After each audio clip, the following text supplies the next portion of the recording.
Hello everyone, c'est moi pour ma vidéo du dimanche. J'espère que vous allez bien et que vous avez passé une excellente semaine.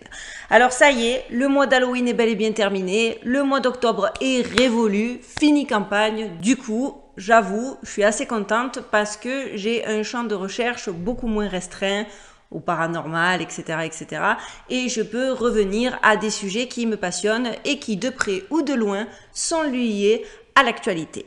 Donc, l'histoire qui va nous intéresser aujourd'hui, vous allez voir, c'est un fait réel qui s'est passé dans les années 1980 et qui est absolument fabuleux, en plus de dire et d'en dire très long sur, vous allez voir un petit peu ce à quoi nous sommes soumis de nos jours. Bref, c'est par un beau dimanche d'été, le 13 juillet 1980, au Hollingwell Showground de Kirkby in Eastfield, dans le Nottinghamshire in England, où spectateurs et participants se préparent pour leur événement annuel.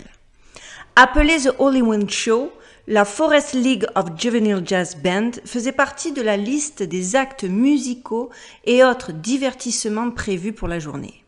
Il s'agissait d'une collection de fanfares et d'orchestres juniors comprenant plus de 500 enfants issus d'écoles de toute la région des East Midlands en Angleterre. Ce jour-là, 11 fanfares et musiciens juniors étaient donc réunis au sein de la Forest League et devaient présenter un spectacle de charité, considéré comme l'un des points forts du spectacle de cette année. Cependant, cette journée allait se transformer en l'un des plus étranges mystères non résolus que le Royaume-Uni n'ait jamais connu et se transformer en un incident énigmatique qui n'a jamais été expliqué de manière adéquate. L'incroyable histoire de Hollingwell en Angleterre, c'est maintenant, les amis.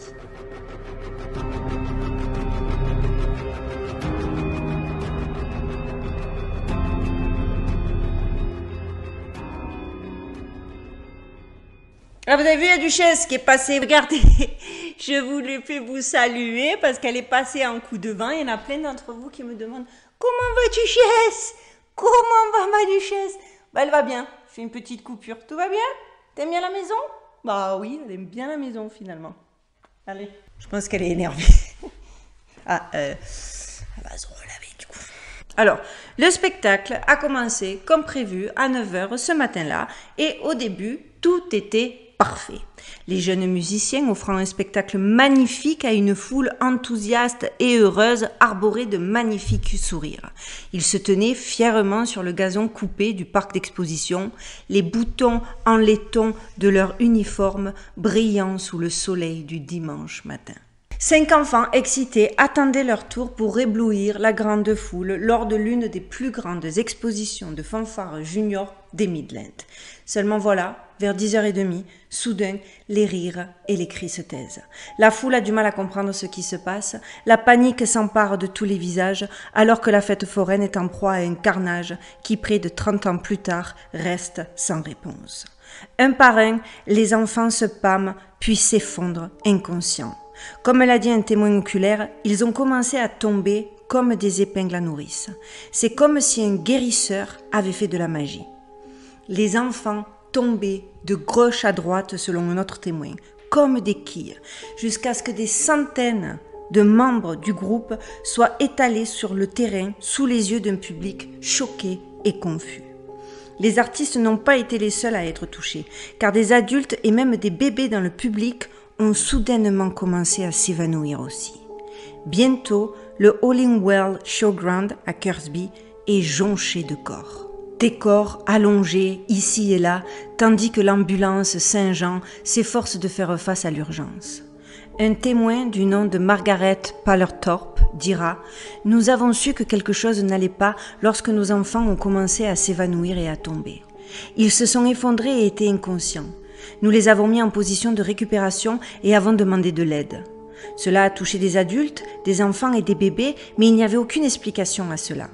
Il est encore difficile d'expliquer comment c'était, mais c'est devenu une sorte de zone de guerre. Des enfants tombaient comme des mouches. Ils semblaient s'effondrer sans raison apparente. La panique s'est répandue sur le site, mais ce n'était pas des cris et des hurlements comme on s'y attendrait. C'était un sentiment étrange et inexplicable. Tout le monde était vraiment inquiet, car nous ne savions pas du tout ce qui se passait. Au total, on estime que 300 personnes ont été touchées et celles qui ont repris connaissance se sont plaintes de symptômes tels que nausées, maux de gorge, vertiges, convulsions, douleurs abdominales, yeux et gorge irrités, nez qui coule et la sensation de n'avoir aucun os dans les bras ou les jambes et que leur corps était un petit peu comme de la gelée. Les victimes ont été emmenées dans des hôpitaux voisins où les médecins n'ont pas été en mesure de déterminer ce qui n'allait pas physiquement chez elles, même si 9 des enfants présentaient des symptômes si graves qu'ils ont dû passer la nuit sur place. Pendant ce temps, les autorités tentent de comprendre ce qui s'est passé, en vérifiant par exemple l'approvisionnement en eau, qui n'a rien d'anormal, et en effectuant des relevés de l'air, qui n'ont rien révélé non plus, et aucune fuite de gaz n'a été trouvée dans la région. On ne sait pas pourquoi toutes ces personnes sont soudainement tombées comme des mouches. L'histoire fait la une des journaux nationaux et mondiaux, et les spéculations ont alors commencé. La déclaration officielle initiale était qu'il devait s'agir, vous vous y attendez, je suis certaine, comme d'habitude, les autorités compétentes ont toujours la petite explication qui vaut bien et celle-là, elle est magique, donc qu'il devait s'agir effectivement d'un cas, non pas de performance artistique qu'on n'aurait pas connue, qu'on n'aurait pas compris entre art abstrait, danse cosmopolitaine, c'est pas ça le mot, hein. Je sais que c'est pas danse cosmopolitaine, vous savez, c'est ces danses un petit peu cheloues là. Ça m'échappe, je suis désolée. En tout cas, vous allez voir, ils sont allés encore plus loin. Là, bon, bah écoutez, il s'agit d'un cas d'hystérie collective. Bah quoi d'autre? Le terme médical, parce qu'il y a un terme médical, il faut le savoir, très exact, qui est en fait maladie socio-génique de masse. Oui, les amis. Et elle est bien plus fréquente que ce qu'on croit, y compris, toujours selon les autorités compétentes, dans les rassemblements religieux de masse. Ce qui n'est, nous sommes clairement d'accord, absolument pas le cas. Hein. Il s'agit d'enfants dans le cadre d'une espèce de kermesse fête foraine qui se sont réunis pour jouer des petits morceaux devant leurs parents. Rien à voir avec un engouement, rien à voir avec une vibration proche d'un fanatisme quelconque. Non. Pourtant, tu vois, l'idée était que beaucoup de jeunes avaient donc parcouru une longue distance pour être là, et qu'ils étaient, ma foi, très fatigués. Le voyage n'a pas non plus duré 3 jours. Hein. Mais bon, les enfants étaient épuisés de ce voyage en bus de plus de 3 heures. À cela, bien évidemment, s'ajoutait la nervosité des enfants à l'idée de jouer devant une si grande foule. Ils ont cru que c'était Bercy, apparemment. Et le sentiment de compétitivité a été tellement exacerbé entre les groupes, le tout aggravé par la chaleur et le soleil qui les écrasait, et bien tout ça a favorisé, je vous le mets dans le mille, une hystérie collective. Sachant qu'en plus, sur les photos, comme vous allez pouvoir le voir, comme vous le voyez déjà qui défile, certaines personnes avaient une petite laine, un petit manteau, mais bon, quand même, ils persistent et ils signent et ils expliquent que c'est ce qui aurait pu provoquer chez certains d'entre eux des évanouissements ou des crises de panique. Et devinez quoi, ces crises de panique et ces évanouissements auraient provoqué une sorte de réaction en chaîne, parce que c'est vrai que c'est très fréquent.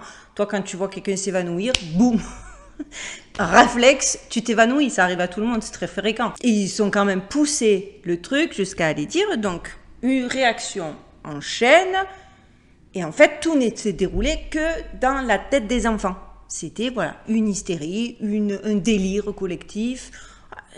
L'explication, cependant, ne passe forcément pas, vous vous en doutez, auprès de ceux qui ont ressenti la terrible sensation de brûlure dans leurs yeux et dans leur bouche. La ligne officielle n'a clairement pas été achetée par ceux qui ont été saisis par une paralysie soudaine. D'autant plus que le problème avec cette notion est que la condition a affecté les adultes qui regardaient aussi, ainsi que des bébés, bien évidemment trop jeunes, pour être affectés par une attaque de panique contagieuse. Il y a aussi les symptômes physiques, tels que les brûlures aux yeux ou à la gorge, et la plupart des personnes qui les ont ressentis étaient catégoriques. Il ne s'agissait pas d'une crise de panique ou d'hystérie collective. Pour eux, il ne s'agissait en aucun cas d'une maladie imaginaire, mais bel et bien de quelque chose de bien réel. Dennis Skinner, l'un des 3 députés qui ont demandé une enquête gouvernementale, a qualifié le verdict d'hystérie collective, d'insulte à l'intelligence et de nouvelle dissimulation par l'establishment. Comprenez, le gouvernement, la matrice, appelez ça comme vous voulez. Arthur Peacock, du parti écologiste de Mansfield, a écrit à un certain nombre de journaux pour demander la mise au jour d'un scandale public majeur. Tout le monde, sauf le conseil Huddersfield, a-t-il déclaré, peut voir qu'il est ridicule de mettre la faute sur l'hystérie de masse. Et de surcroît, la grande majorité des victimes d'Holywell étaient des femmes, ce qui est quand même, il faut bien l'admettre, un paramètre qui rajoute dans le côté mystérieux et énigmatique. L'un des témoins a même déclaré à ce sujet « C'était comme un goût désagréable et brûlant dans ma gorge, et mes yeux, et mon nez ont commencé à picoter. Je me souviens d'être rentré chez moi ce soir-là, et, comme par magie, de m'être retrouvé à l'hôpital de Chesterfield. Je m'en souviens très bien, et je peux dire honnêtement que, quoi que ce soit, ce n'était clairement pas une hystérie collective. J'étais un pompier et un mineur, vous pensez vraiment qu'une hystérie collective me dérangerait ? Ce qui me dérange le plus, c'est que nous n'avons jamais eu de réponse appropriée. Margaret Pallerthorpe, dont la petite fille âgée de 3 mois s'était effondrée inconsciente dans son landau, a elle aussi déclaré « La panique s'est répandue sur le site, mais ce n'était pas des cris et des hurlements, c'était un sentiment bien plus étrange. Nous ne comprenions pas ce qui se passait et tout le monde était plus inquiet qu'effrayé. Elle raconte encore que son bébé respirait, mais qu'il n'arrivait pas à la réveiller. Elle a dû passer la nuit à l'hôpital, mais elle s'en est sortie. Et c'est là que réside la première faille, clairement, dans l'explication de l'hystérie. Les bébés, bien trop jeunes pour être influencés par ce qui se passe autour d'eux, ont également clairement perdu les pédales. Terry Bingham en a ressenti les effets et c'est, lui, qu'il a été durement touché par quelque chose de très réel et non d'imaginaire.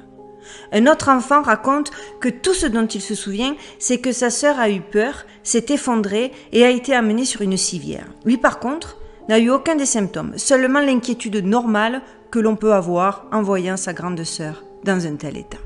Pour rendre les choses encore plus confuses, sachez qu'après l'incident d'Holywell, il y a eu une série d'autres incidents tout aussi bizarres et inexplicables.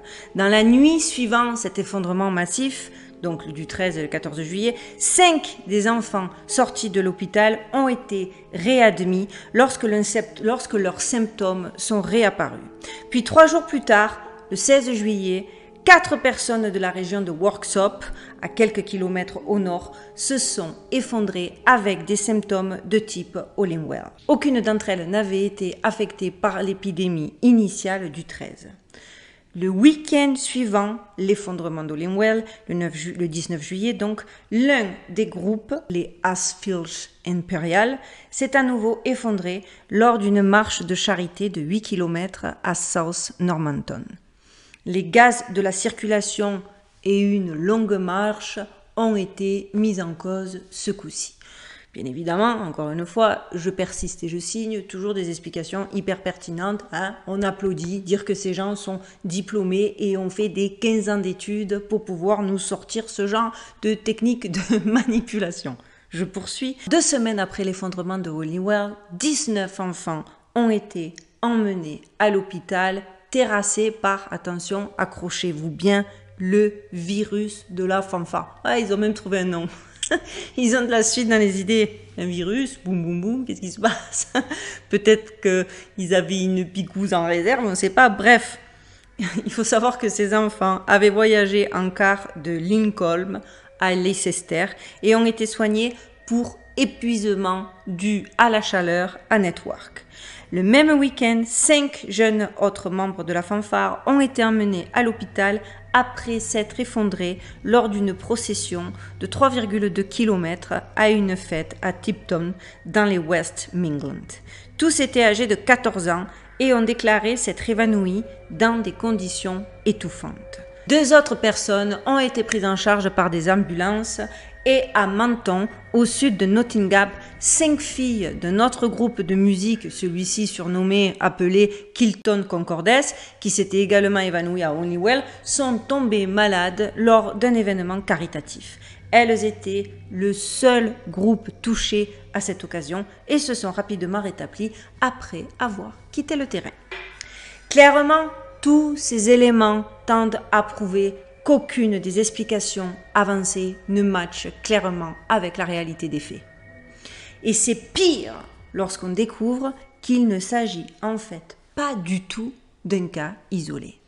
En effet, il y avait et il y a eu, et il y a certainement, des précédents historiques pour l'événement mystérieux de Holywell.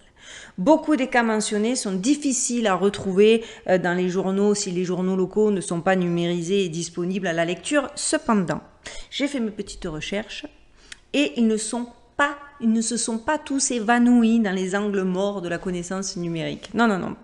Donc j'ai pu retrouver le cas par exemple de Whitchurch à Bristol où environ 500 personnes qui regardaient une course dans un aéroport abandonné ont signalé une sensation de picotement dans leurs yeux. Beaucoup ont eu besoin de soins médicaux pour des brûlures aux mains et au visage, ainsi que pour des larmoiements. Et environ 200 ont dû revenir le lendemain car les problèmes n'avaient pas diminué. Selon une transcription de la Chambre des communes du Parlement britannique, M. Roy Jenkins énonce ce qui deviendra l'explication officielle. Le trouble, et encore une fois, les amis, je vais vous lire la déclaration officielle. On garde sur la même ligne de conduite, à savoir, plus c'est gros, plus ça passe. Le trouble était dû à la poussière qui était contaminée par le goudron et les acides goudronneux libres de la voie ferrée et qui sensibilisaient la peau et les yeux des personnes touchées à la lumière du soleil. Comme vous vous en doutez, si cette explication, de prime abord, si t'es naïf, crédule et que t'as confiance au système, ça peut te sembler raisonnable, en tout cas, et ça a semblé raisonnable à une poignée de personnes, il n'est pas difficile de voir comment elle pourrait repousser les limites du possible pour des personnes qui ont été affectées par ce qui s'est passé. Donc, comme vous vous en doutez, il y a un gros différent entre les victimes et les archives publiques et ça devient le fil conducteur de ces affaires, y compris pour le cas d'Holywell.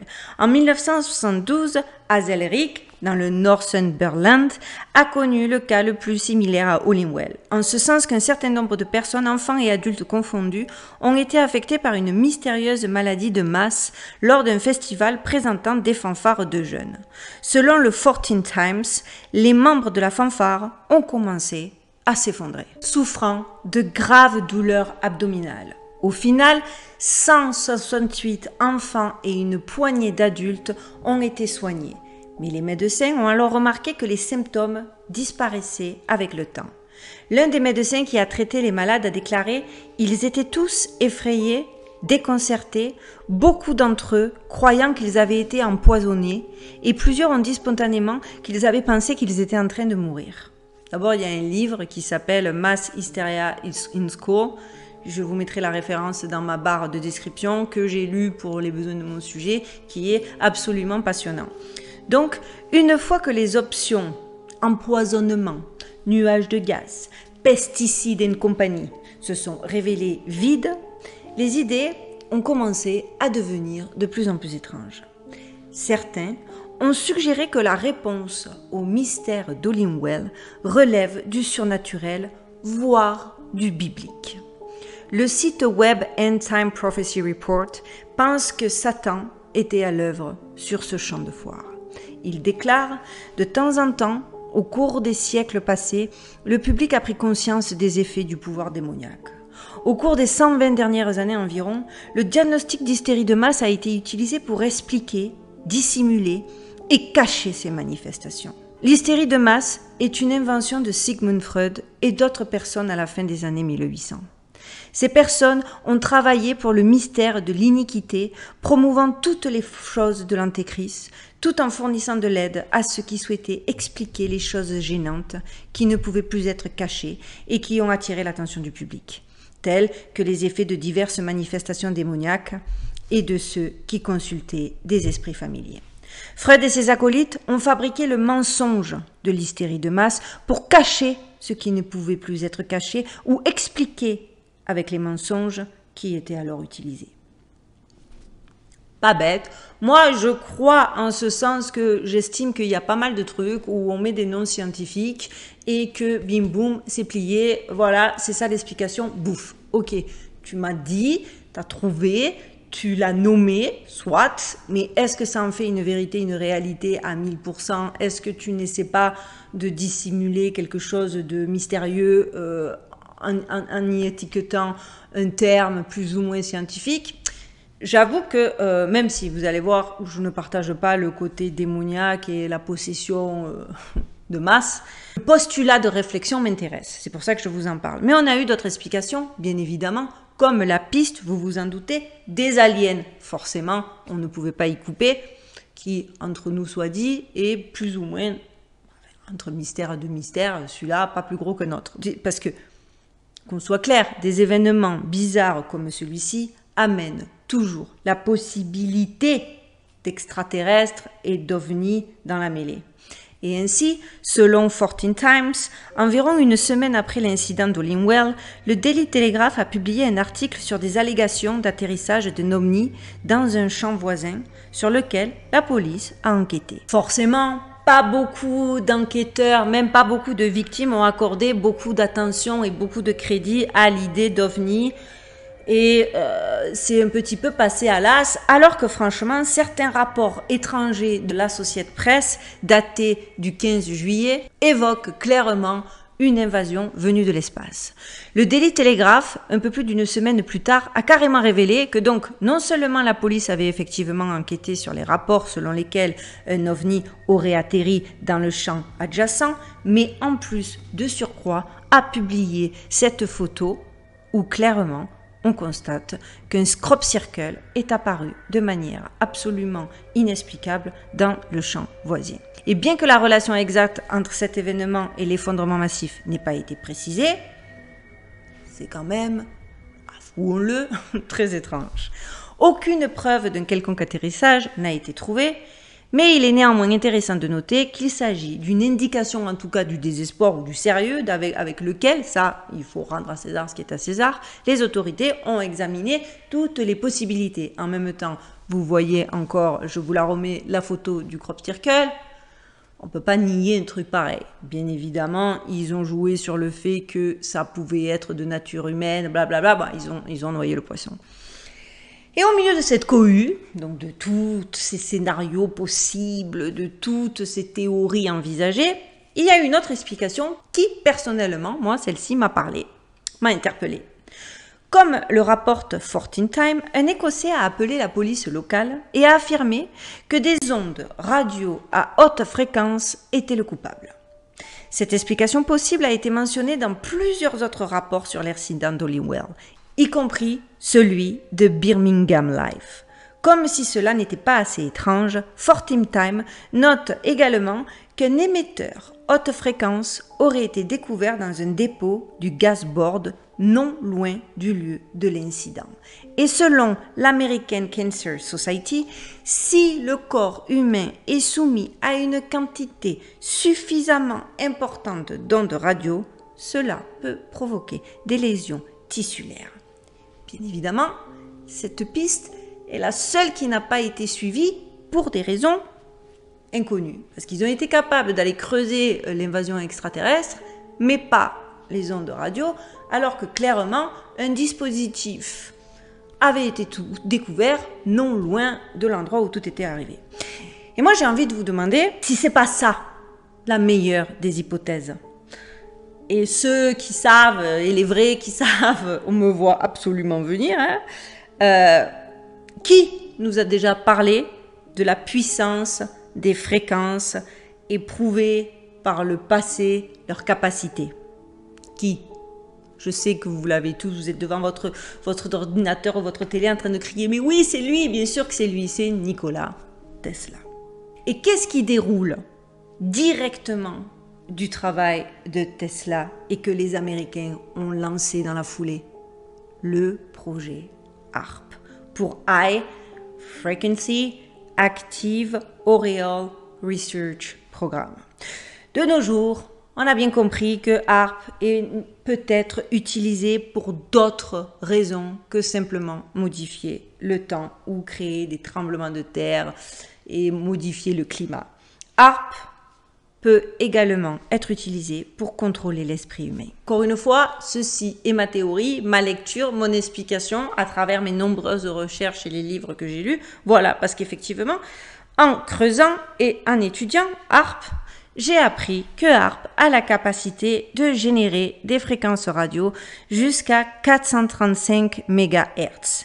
J'ai appris également que les fréquences comprises entre 400 et 450 MHz ouvrent une fenêtre sur la conscience humaine, car cette plage est généralement notre fréquence de fond subconsciente. Les fréquences générées dans cette gamme par HAARP peuvent être utilisées pour modifier ce que nous percevons comme notre réalité. Franchement, je me suis vraiment demandé si tout cela n'avait pas simplement été des tests pour HAARP. D'autant plus si on se rappelle cet article du activiste Post qui à l'époque avait été contacté par un dénonciateur anonyme qui travaillait sur un projet secret de contrôle mental en cours pour la DARPA. L'objectif du programme étant de perturber à distance la dissidence politique et l'extrémisme en utilisant la stimulation magnétique transcrânienne, TMS, en tandem avec une propagande sophistiquée basée sur cette technologie. La TMS stimule le lobe temporal du cerveau avec des champs électromagnétiques. Ce programme était mené par le Center for Strategic Communication et basé à l'Arizona State University. Le financement de la DARPA pour ce projet peut être confirmé par le site web de l'ASU ici, que vous voyez. Le chef du projet, Steve Corman, a beaucoup travaillé dans le domaine de la communication stratégique telle qu'elle s'applique au terrorisme et à l'extrémisme, ou à ce qu'on pourrait appeler la guerre des idées. En 2002, The Economist a noté que les neurosciences seraient l'avenir du contrôle de l'esprit. Eh bien, clairement, manifestement, nous y sommes clairement. Ce domaine d'études a reçu un financement de 100 millions de dollars via le projet BRAIN de Barack Obama sur 10 ans, ainsi qu'un engagement de 1,3 milliard de dollars de l'Europe. Le cerveau humain est considéré comme la dernière frontière et est exploré sous tous les angles inimaginables et imaginables. Les investissements ci-dessus sont discutés ouvertement. Il en va de même pour le plan stratégique 2011 de l'Initiative nationale sur les nanotechnologies. Ce document de 60 pages présente un avenir projeté pour comprendre et maîtriser la matière, pour la gestion de toutes les facettes de la vie humaine dans les domaines de l'environnement, de la santé et de la sécurité. 25 agences fédérales américaines y participent. Dites-moi en commentaire ce que vous en pensez, mais personnellement, cette théorie, je trouve qu'elle se tient plus que n'importe quelle autre et qu'elle en dit long sur les capacités, sur les technologies et sur ce qu'ils sont capables de mettre en place pour arriver à asservir l'humanité. J'espère que mon message est passé. Si j'avais un micro, j'ai un micro, mais je ne peux pas le jeter. Je vous aurais fait lâcher le micro. Fini pour moi, démonstration. Je plaisante, la meuf prend une tête énorme. J'attends vos commentaires, j'attends de savoir ce que vous en pensez. C'était mon enquête, investigation autour du cas Hollingwell et du plus gros mystère de ces dernières décennies. Sachant que donc personne n'a trouvé d'explication probante et que celle qui a été validée, je le répète, c'est l'hystérie collective. Mais Mazikine, elle a fait plus fort. Et je trouve que je suis beaucoup plus crédible. Dites-moi-le. Voilà les amis, j'espère que mon sujet vous aura autant passionné que moi. J'ai trouvé qu'il était non seulement intéressant, énigmatique, mystérieux, d'actualité et que ça pouvait nous pousser à une réflexion quand même assez pertinente et assez révélatrice compte tenu des événements, en espérant que cette vidéo ne soit pas strikée. Je pense pas qu'elle sera monétisée. Ça y est, je vous l'ai annoncé la première fois, j'ai droit à la pub. Alors j'en aurais mis très certainement en fin, parce que comme je vous l'ai dit, c'est surtout pour garder un contrôle et je veux pas que vous soyez ni pollués ni interrompus par ma publicité. Donc forcément, j'espère que ça va marcher. On croise les doigts. Donc normalement, ça devrait passer, j'espère. Et vous, pour m'aider et pour être sûr que ça passe et que cette vidéo soit vue et que ça suggère et que ça nécessite et que ça entraîne réflexion, vous connaissez le système pour l'algorithme. On like, on like, on like. Bien évidemment, on commente parce que un like, un commentaire, mais là vous êtes au top, vous le faites, je le dis pour les petits nouveaux plus que pour ma communauté de fidèles. D'ailleurs les nouveaux, n'oubliez pas à vous abonner. Quand vous vous abonnez, cliquez sur la petite cloche pour avoir les notifications à chaque fois que je poste un sujet. Pour l'instant, YouTube me boycotte toujours, mais sachez que je poste tous les dimanches. On partage un maximum parce que je pense que ce sujet est important, pertinent et qui mérite d'être débattu. Voilà les amis, je sais de toute façon que je peux compter sur vous. Je vous souhaite de passer une excellente semaine. Je suis plus motivée que jamais. Si vous avez des sujets, s'il y a une actualité que vous voulez que je couvre, allez-y, je prendrai le temps de l'explorer. Même si je vous avoue, j'ai pas mal de sujets là sous le coude qui me passionnent assez. Que vous dire d'autre? Prenez bien soin de vous. Restez positif, gardez le moral, force à nous, on va y arriver, on va s'en sortir, vous allez voir. Et surtout, surtout, surtout les amis, stay safe. À dimanche.